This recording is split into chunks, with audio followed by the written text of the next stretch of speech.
谈就医之事，究养生之物，解疾病之惑。大家好，欢迎收看今天的老安谈健康，我是你们的老朋友老安。炎炎夏日啊，待在空调房里啊，虽然凉爽，但是待的时间太久，也是会出现一些问题，比如鼻塞、喉咙的干痒关节酸痛，以及头晕、食欲不振、全身乏力等等这些表现。这些就是大家所说的空调病。空调病的主要症状因个人的适应能力不同而有很大的差异。首先来看头痛、头晕。夏季长期在户外工作的人群如果突然进入我们的空调房里边，血管出现热胀冷缩，人就会出现头晕、头痛的症状。第二，关节疼痛。夏天很多人会发现自己身体的关节部位会出现隐痛不适的情况。不同于其他的关节炎，这种症状一般不严重，只是单纯由于处于低温的环境刺激血管急剧的收缩血液流通受阻而导致的。第三，呼吸道疾病。如果长期待在空调房里面很容易出现咳嗽、流鼻涕等等这些上呼吸道疾病的表现。此外空调房一般为密闭的空间细菌通过呼吸道可以进入人的肺部，它有可能诱发肺炎。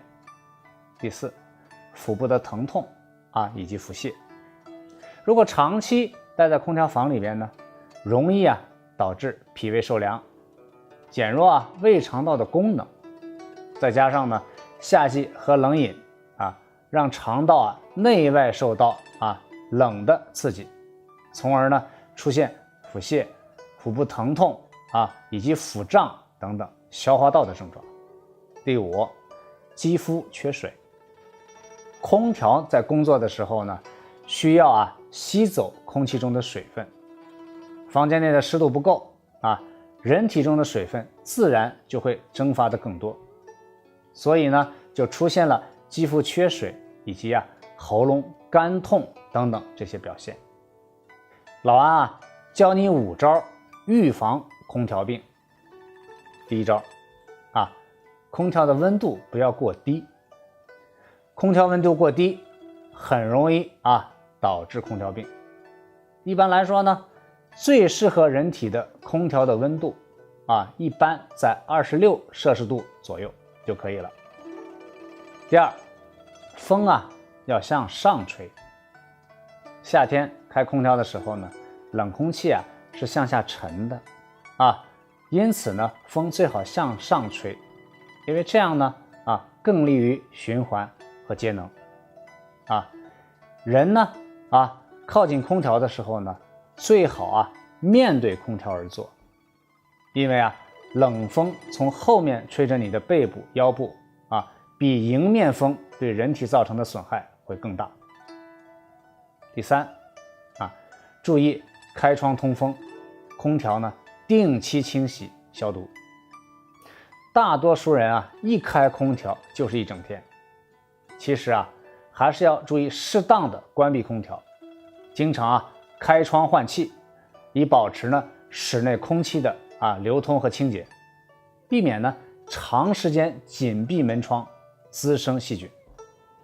空调使用一段时间以后一定要进行全面的清洗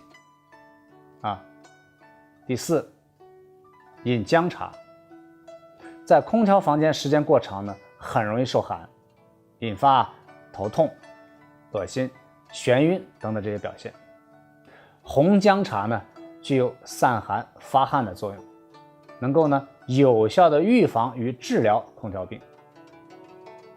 取红姜3到5片，大约5克左右用沸水沏开就可以喝了。学会这些不开空调也凉快。哪些呢？第一，保证室内的空气流通。夏季白天室外的气温较高，尽量呢在早晚凉爽的时候呢，开启门窗进行彻底的通风。第二，在家中啊摆放一些绿色的植物，因为植物呢有一定的降温作用。第三利用风扇和水蒸发降温，在墙角的地方呢放盆水，或者在风扇的前面放盆凉水，均可以起到降低室温的作用。如果您觉得今天的内容对您有帮助，建议您分享。想第一时间观看老安更新的养生内容，请点击订阅按钮，同时呢，请点一下右边的小铃铛，这就是您对老安最大的支持。科学养生，关注老安，明天同一时间我们再见。